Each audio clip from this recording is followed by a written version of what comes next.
ಕರೆಕ್ಟಾಗಿ ನಿಂತ್ಕೋ, ನೀವು ಕರೆಕ್ಟಾಗಿ ನಿಂತ್ಕೊಂಡ್ರೆ ಎದುರೋದು, ನೀವು ನಿಂತ್ಕೊಂಡ್ರೆ ಆಯ್ತಲ್ಲ. ಹಾಂ ಏಯ್ ಬರಲಿ. ಹಾಂ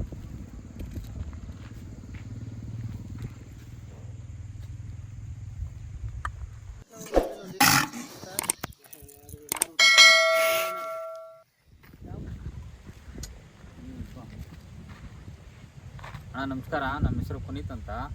ನಾವು ಆಗ್ಲಹಳ್ಳಿ, ರಾಮನಗರ ತಾಲೂಕು, ರಾಮನಗರ ಜಿಲ್ಲೆ.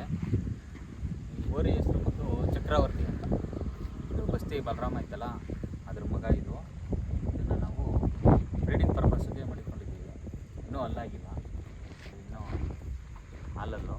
ಅಲ್ಲಾದಮೇಲೆ ಇದನ್ನು ಹಸ್ಕೊಂಡ್ಮೇಲೆ ಬಿಡ್ತೀವಿ. ಹೀಗೆ 2 ವರ್ಷ ಆಗಿದೆ. 2 ವರ್ಷ ಮೇಲೆ ಮೇ 28ಕ್ಕೆ ಹುಟ್ಟಿದ್ದು. 2 ವರ್ಷದ ಮೇಲೆ ಒಂದು 2 ತಿಂಗಳಾಗಿದೆ. ಅಲ್ಲಾದಮೇಲೆ ದನಿಗೆ ಕ್ರಾಸ್ ಮಾಡಬೇಕು ಅಂತಿದ್ದೀವಿ. ಇದಕ್ಕೆ ಮುಂಚೆ ಚೆನ್ನಾಗಿತ್ತು ಅಣ್ಣ, ಕರಿನಲ್ಲಿ ಚೆನ್ನಾಗಿತ್ತು, ಕಾಲೆಲ್ಲ ಈ ಥರ ಏನಿರಲಿಲ್ಲ. ಕರಿನಲ್ಲಿ ಒಂದು 6 ತಿಂಗಳು ಕರಿನವರೆಗೂ ಚೆನ್ನಾಗಿತ್ತು. ಅದಾದಮೇಲೆ ಇದ್ದಕ್ಕಿದ್ದಂಗೆ ಕಾಲುಗಳು ಹಿಂಗೆ ಬೆಂಡಾದವು. ಆವಾಗ ಯಾರೋ ಒಬ್ಬರು ಆಂಧ್ರದವರು ಸಿಕ್ಕಿದ್ರು, ಅವ್ರನ್ನ ಕರೆಸಿ ಕಾಲುಗಳೆಲ್ಲ ರೆಡಿ ಮಾಡಿಸಿದಾಗ ಒಂದು ಕಾಲು ಸರಿ ಹೋಯ್ತು. ಈ ಬಲಗಡೆ ಕಾಲು ಸರಿ ಹೋಯ್ತು, ಆ ಕಡೆ ಕಾಲು ಸ್ವಲ್ಪ ಇದೆ. ನೋಡಬೇಕು ಯಾವ ಥರ ಆಗುತ್ತೆ ಅಂತ. ಅದೂ ಏನಿಲ್ಲ, ಅಷ್ಟೊಂದೇನಿಲ್ಲ. ನಾವು ಸರಿ ಹೋಯ್ತೈತೆ ಅಂತಲೇ ಅಂದ್ಕೊಂಡಿಲ್ಲ. ಈಗ ಸರಿ ಹೋಗೈತೆ, ನೋಡಬೇಕು. ಈಗ ಒಂದು ಸ್ವಲ್ಪ ಕಲರು ಗಿಲ್ಲರು ಆ್ಯಕ್ಟಿಂಗ್ ಎಲ್ಲ ಚೆನ್ನಾಗಿದೆ. ಅವಾಗ ಇಷ್ಟಿರಲಿಲ್ಲ, ಅವಾಗ ಓರಿ ಸಪ್ಪೆ ಇತ್ತು, ಈಗ ಚೆನ್ನಾಗಾಗಿದೆ ನೋಡಿ. ಇವಾಗ ಅವ್ರ ಅಪ್ಪನಿಗೂ ಇದೇ ಥರ ಇತ್ತು ಕಾಲು, ಅವ್ರ ಅಪ್ಪನಿಗೂ ಅದೇ ಥರ. ಆದರೆ ಇದೊಂದು ಕರ ಮಾತ್ರ ಆ ಥರ ಹುಟ್ಟೈತೆ. ಇದೊಂದು ಮತ್ತು ಆಯಗ್ರೀವ 2 ಹುಟ್ಟಿದ್ದಿತ್ತು. ಇನ್ನು ಹೆಣ್ಗರುಗಳೆಲ್ಲ ಟಾಪ್ ಕರುಗಳು ಹುಟ್ಟಿದ್ದು. ಅಂದರೆ ಕಾಲು ಆ ಥರ ಇದ್ದರೆ, ಕಾಲು ಅವ್ರ ಅಪ್ಪನಿಗಿದ್ರೆ ಮಕ್ಳಿಗೂ ಅದೇ ಥರ ಹುಟ್ಟಲ್ಲ ಅಂತ. ಇವಾಗ ಇದೊಂದಕ್ಕೆ ಮಾತ್ರ ಹುಟ್ಟೈತೆ. ಆ ಹೆಣ್ಗರುಗಳಿಗೆಲ್ಲ ಏನು ಹುಟ್ಟಿರಲಿಲ್ಲ, ಎಲ್ಲ ಟಾಪ್ ಕರುಗಳೇ ಹುಟ್ಟಿದ್ದು. ಎಷ್ಟೊಂದು ಓರಿಗಳು ಅಷ್ಟೇ, ಅವನು ಟಾಪಲ್ಲೇ ಹೋದ. ನೋಡಬೇಕು ಇದ್ರದ್ದು ಕರುಗಳು ಯಾವ ಥರ ಬರ್ತವೆ ಅಂತ ನೋಡ್ತೀವಿ. ನೋಡಿ ಅವಾಗ ರಿಸಲ್ಟ್ ಗೊತ್ತಾಗುತ್ತೆ. ಇದು ಹುಟ್ಟಾಗ ಯಾವುದೇ ಥರ ಇರಲಿಲ್ಲ. ಇದು ಹುಟ್ಟಾಗ 6 ತಿಂಗಳವರೆಗೂ ಫುಲ್ ಯಾವ ಥರ ಇತ್ತು ಅಂದರೆ ಹಿಡ್ಕೊಳ್ಳೋಕ್ಕೆ ಆಯ್ತಿರ್ಲಿಲ್ಲ. ನಾವು ಅಷ್ಟು ಸ್ಪೀಡ್ ಇತ್ತು, ಹಿಡ್ಕೊಳ್ಳೋಕ್ಕೆ ಆಯ್ತಿರ್ಲಿಲ್ಲ. ಆಮೇಲೆ ಇದಕ್ಕೆ ಬೆಂಡು ಬಂದಿತ್ತು. ಆವಾಗ ಬಂದಿದ್ದಕ್ಕೆ ಈಗ ಬಲಗಡೆ ಕಾಲು ಫುಲ್ ಸರಿ ಹೋಗ್ಬಿಟ್ಟೈತೆ. ಎಡಗಡೆ ಕಾಲೇ ಸ್ವಲ್ಪ ಇರುತ್ತೆ.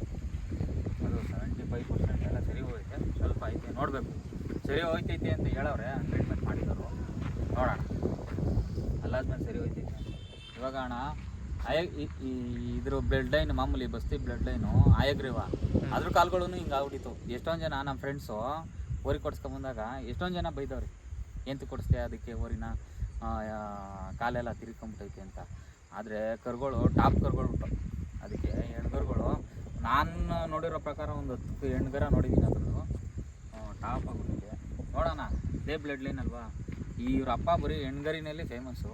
ನೋಡೋಣ ಇದನ್ನು ಯಾವ ಥರ ಬರುತ್ತೆ ಅನ್ನೋದನ್ನು ನಾವು ವೇಟ್ ಮಾಡ್ತಾಯಿದ್ದೀವಿ. 28ಕ್ಕೆ ಇದಕ್ಕೇನಾದರೂ ಹುಷಾರಿಲ್ಲ, ಮಧ್ಯದಲ್ಲಿ ಫುಲ್ಲು ವೀಕ್ ಆಗಿಬಿಟ್ಟಿದ್ದು. ಅದೇನಾದರೂ ವೀಕ್ ಆಗದೆ ಹೋಗಿದ್ದಿದ್ರೆ ಇದು ನನಗಿಂತ ಎತ್ತರ ಹೋಗಿರೋದು. ಎಷ್ಟು ವೀಕ್ ಆಗಿತ್ತು ಅಂದರೆ ಎಲ್ಲ ಫುಲ್ಲು. ನಾವೂ ಇದ್ರ ಮೇಲೆ ಆಸೆ ಬಿಟ್ಬಿಟ್ಟಿದ್ದೋ. ಮನೇಲಿ ಊಟಾಯ್ತಲ್ವಾ, ಬಿಡು ಇರಲಿ, ಏನು ಮಾಡೋಕ್ಕಾಗಲ್ಲ. ಈಗ ಮನೇಲಿ ಹ್ಯಾಂಡಿಕ್ಯಾಪ್ ಮಕ್ಕಳು ಹುಟ್ಟುಬಿಟ್ರೆ ಬಿಸಾಕ್ತಾರ, ಹಂಗೆ ಅಂದ್ಕೊಂಡು ನಾವೂ ಬಿಡು ಇರಲಿ ನೋಡೋಣ ಅಂದ್ಬಿಟ್ಟು ಸುಮ್ಮನೆ ಆಗ್ಬಿಟ್ಟು ಫುಲ್. ಎಷ್ಟು ಈಗಲೂ ಅಷ್ಟೇ, ಈಗಲೂ ಸ್ವಲ್ಪನೇ ತಿನ್ನೋದು. ಚೆನ್ನಾಗಿ ಕೈಯಲ್ಲಿ ಕೊಟ್ಟರೆ ಮಾತ್ರ ತಿಂತದೆ, ಚೆನ್ನಾಗಿ ಮಕ್ಳು ಥರ ರೂಢಿ ಆಗ್ಬಿಟ್ಟು. ಹಾಲೊಂದು ಮಾತ್ರ ಇನ್ನು ಎಷ್ಟನ ಕೊಡು, ಹಾಲೊಂದು ಬಕೆಟಲ್ಲಿ ಮಡಗ್ಬಿಟ್ರೆ ಕುಡ್ಕೋತದೆ. ಹಾಲೊಂದು ಮಾತ್ರ ಕುಡಿತದೆ ಚೆನ್ನಾಗಿ. ತಿಂಡಿ ಸ್ವಲ್ಪ ಮಡಗಿದ್ರೆ ಅರ್ಧ ನಾವು ತಿನ್ನಿಸ್ಬೇಕು, ಅರ್ಧ ಅದು ತಿಂತದೆ ಅಷ್ಟೇ. ಒಬ್ಬರು ನೋಡ್ಕೊಳ್ಳೇಬೇಕು, ಆ ಥರ ಆಗ್ಬಿಟ್ಟು. ಅವಾಗಿಂದ ಚೆನ್ನಾಗಿ ರೂಢಿ ಆಗ್ಬಿಟ್ಟು. ಹುಷಾರಿಲ್ಲದೆ ಹೋದಾಗ ತಿನ್ನಿಸಿ ಅದನ್ನೇ ಕೇಳ್ತದೆ. ಇವಾಗ ನಮ್ಮ ಮನೇಲಿ ಎಲ್ಲರೂ ನೋಡ್ಕೊತೀವಿ. ನಮ್ಮ ಮನೇಲಿ ನಮ್ಮ ಅಪ್ಪ, ನಮ್ಮಮ್ಮ, ನನ್ನ ತಮ್ಮದಿರು ಎಲ್ಲರೂ. ನಾವು ಒಬ್ಬರಿಲ್ಲ ಅಂತ ಅಲ್ಲ, ಎಲ್ಲರೂ ಮನೆಯವ್ರು ಎಲ್ಲರೂ ನೋಡ್ಕೊತೀವಿ. ನಮಗೆ ಅದರಿಂದ ಈ ದನ ಸಾಕೋದ್ರಲ್ಲಿ ಸ್ವಲ್ಪ ಹೆಲ್ಪ್. ನಾವು ಕೊಡೋ ಹಂಗಿದ್ದಿದ್ರೆ ನಾವು ಅವತ್ತೇ ಕೊಟ್ಬಿಡ್ತಿದ್ದೋ. ನಾವು ಇದನ್ನು ಮಡಗಿದ ಕಾರಣನೇ ಏನು ಗೊತ್ತಾ, ನನ್ನ ತಮ್ಮ ಸಂತೋಷ ಅವನಲ್ಲ, ಅವ್ನ ಮದುವೆ ಕಟಾಕಕ್ಕೆ ಅಂತಲೇ ಮಡಗಿದ ಕಾರಣ. ಇಲ್ಲಾಂದರೆ 5 ತಿಂಗಳು ಕರಿನೇಲೆ ಕೊಟ್ಬಿಡ್ತಿದ್ದೋ ನಾವು. 5 ತಿಂಗಳು ಕರಿನೇಲೆ ವ್ಯಾಪಾರ ಬಂದ್ಬಿಟ್ಟಿತ್ತು, ಕೊಟ್ಬಿಡ್ತಿದ್ದೋ. ನಾವು ಮದುವೆಗಿರಲಿ ಅಂತ ಮಡಗಿದ್ಕೆ ಅದೇನೇನೋ ಆಗೋಯ್ತು. ಕಾಲೆಲ್ಲ ಇದಾಗಿ ಆಮೇಲೆ ಒಂದು ಊರಿಗೆ ಸಾಕಿ ಅವನ್ನ ಮದುವೆ ಕೊಡ್ತು. ಇದು ಕಾಲು ತೀರ್ಕೊಂಡಾದ್ಮೇಲೆ ಒಂದು ಜೊತೆ ಹೋರಿ ಕೊಡ್ತದ್ದು. CR7 ಮಕ್ಕಳನ್ನೇ ತಂದು ಸಾಕಿ ಕೊಡ್ತು. ಇಲ್ಲಾಂದ್ರೆ ಅವತ್ತೇ ಕೊಟ್ಬಿಡ್ತು. ಅವತ್ತೇ ಡಿಸೈಡ್ ಮಾಡ್ದು ಹೋಗ್ಲಿ ಬಿಡು ಮನೇಲೇ ಇದ್ಬಿಡ್ಲಿ ಇನ್ನೇನಾಯ್ತದೆ ಅಂದ್ಬಿಟ್ಟು. ಅವತ್ತಿಂದ ಇವತ್ತಿಂದ ಸಾಕ್ತಾಯಿದ್ವಿ. ಓರಿಗೆ ಅಣ್ಣ ಓರಿ ಬಿಡೋಕ್ಕೆ ಎಷ್ಟು ಜನ ಫೋನ್ ಮಾಡ್ತಾರೆ. ಆಲ್ರೆಡಿ ಇಲ್ಲಿಗೆ ಹೊಡ್ಕೊಬಂದು ಹೋಗವ್ರೆ ವಾಪಸ್ಸು. ಹಣ ಬಿಡಲ್ಲ ದಯವಿಟ್ಟು ಬೇಜಾರು ಮಾಡ್ಕೊಂಡು ಅಲ್ಲಾದ್ಮೇಲೆ ಬಿಡ್ತೀವಿ. ಈಗ ಸದ್ಯಕ್ಕೆ ನೀವೂ ಬಂದಿದ್ದೀರಾ ನಮ್ಮ ಎರಡವೇ ಅಂತ. ನಾವು ಹೇಳ್ತಾ ಇರೋದೇನು ಅಂದರೆ ಅಲ್ಲಾಗೋ ಗಂಟ ಬಿಡಲ್ಲ, ಅಲ್ಲಾದ್ಮೇಲೆ ಬಿಡ್ತೀವಿ. ಅಲ್ಲಾಗೋವರೆಗೂ ಅದೇ ಕಾರಣಕ್ಕೂ ಬಿಡಲ್ಲ, ಅಲ್ಲಾದ್ಮೇಲೆ